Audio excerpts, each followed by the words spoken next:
Assalamualaikum warahmatullahi wabarakatuh.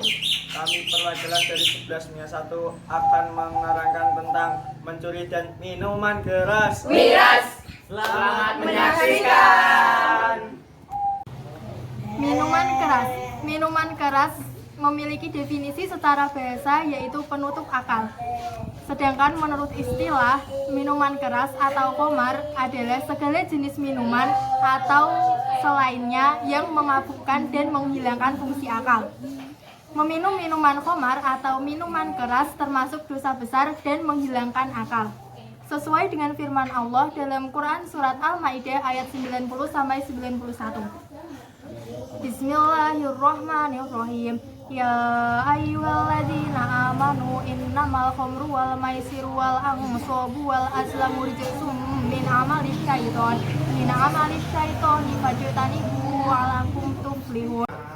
Artinya, hei orang-orang yang beriman, sesungguhnya meminum khamar, berjudi, atau berkorban untuk berhala, mengundi nasib dengan anak panah adalah termasuk perbuatan syaitan. Maka jauhilah perbuatan-perbuatan itu agar kamu mendapatkan keberuntungan.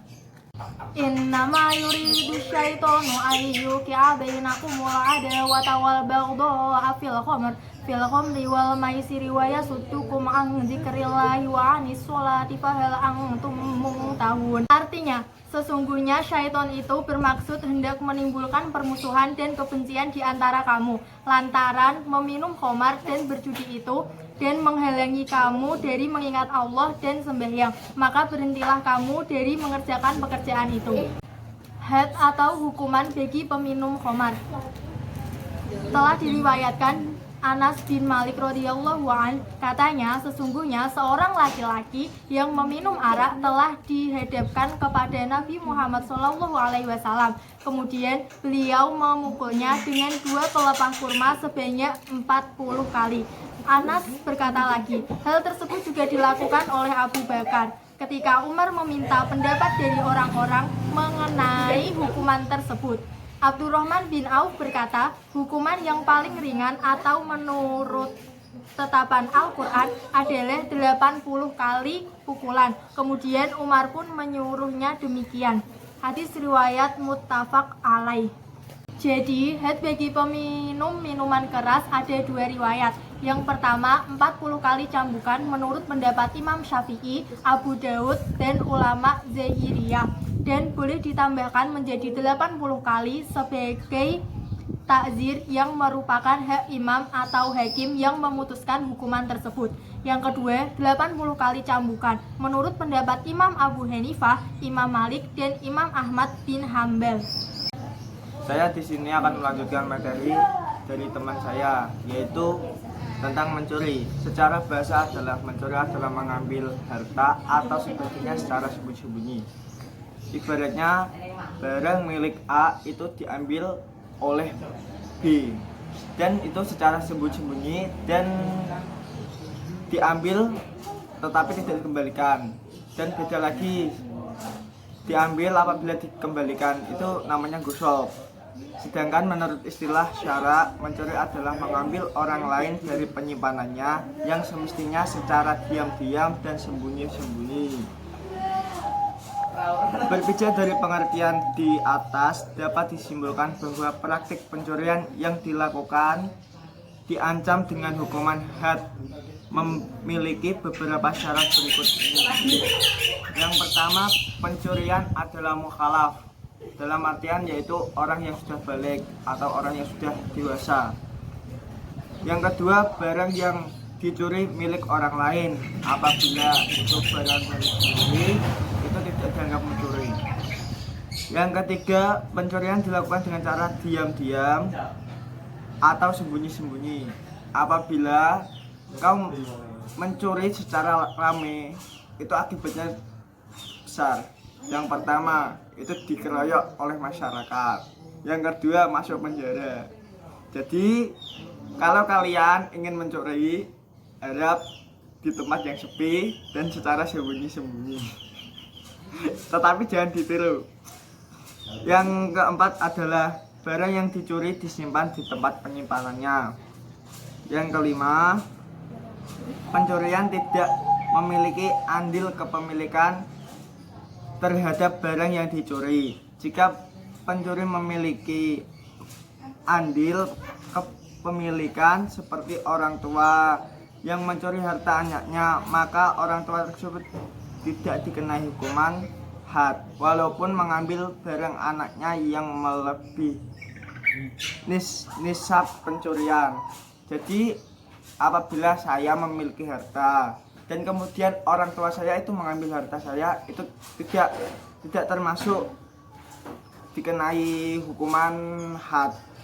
Dan dia seperti contoh-contoh yang lainnya lah, seperti saya dengan adik saya yang masih memiliki hubungan kekeluargaan. Yang keenam, barang yang dicuri mencapai jumlah 1 nisab praktik pencurian yang tidak memenuhi syarat-syarat di atas pelakunya, tidak dikenai had.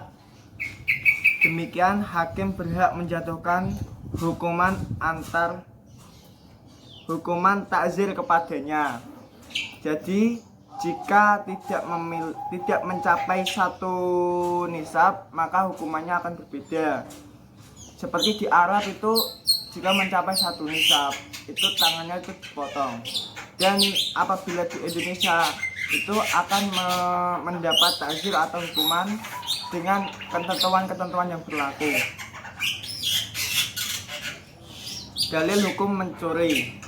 Bismillahirrahmanirrahim. Wasariqu wasariqata waqta'u aydiyahuma jazaa'a bima kasaba nakalam minallah wallahu azizun hakim. Artinya, laki-laki mencuri dan perempuan yang mencuri, potonglah tangan keduanya sebagai pembalasan bagi siapa yang mereka kerjakan, bagi apa yang mereka kerjakan, dan sebagai siksaan dari Allah.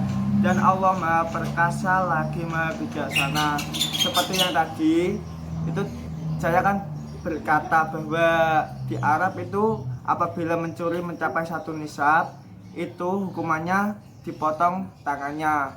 1 nisab ketahuan, potong 1 tangan kanan.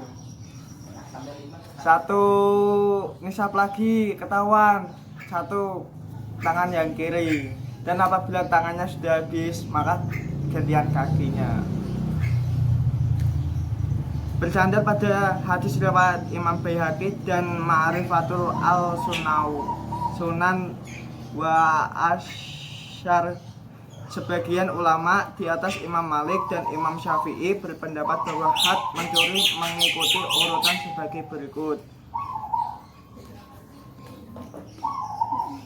Yang pertama, potong tangan kanan jika mencuri baru dilakukan pertama kali, ya seperti yang saya bilang tadi lah.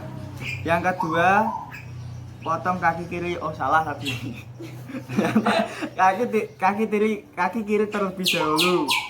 Yang ketiga, tangan kiri. Dan yang keempat, kaki kanan. Jika pencuri dilakukan untuk kelima, maka hukuman bagi pencuri adalah takzir dan jadi dipenjarakan hingga taubat. Nisab barang yang dicuri. Menurut mazhab Hanafi, nisab barang curian adalah 10 dirham. Menurut jumhur ulama, nisab barang curian adalah 1/4 dinar emas atau 3 dirham perak. Berikut perkiraan tangan dalam nominal Indonesia. 1 dinar emas 10 sampai 12 dirham. 1 dinar itu 13,36. Ya, dikalikan sajalah. 1 dirham itu sebesar 13,36 dikali 10 sama dengan 133,6.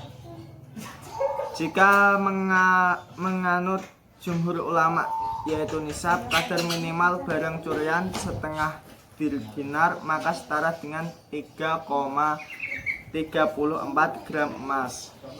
Harga emas hari ini 1 September 2020 yaitu 1 gram 1.030.000 rupiah. Maka 3,34 gram sama dengan 3.400.000. Oh iya, 3.440.200 rupiah. Perlu diketahui, pencurian baru akan diberi hukuman seperti yang tertera di atas.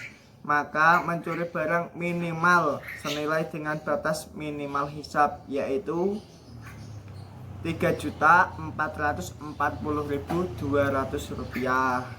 Ya, seperti para koruptor tuh wajib dipotong tangannya itu, mensyaratkan rakyat dan membuat rakyat itu menderita. Sekian dari saya. Wassalamualaikum warahmatullahi wabarakatuh. Terima kasih telah menyaksikan video dari kelas kami. Mohon maaf jika ada kesalahan.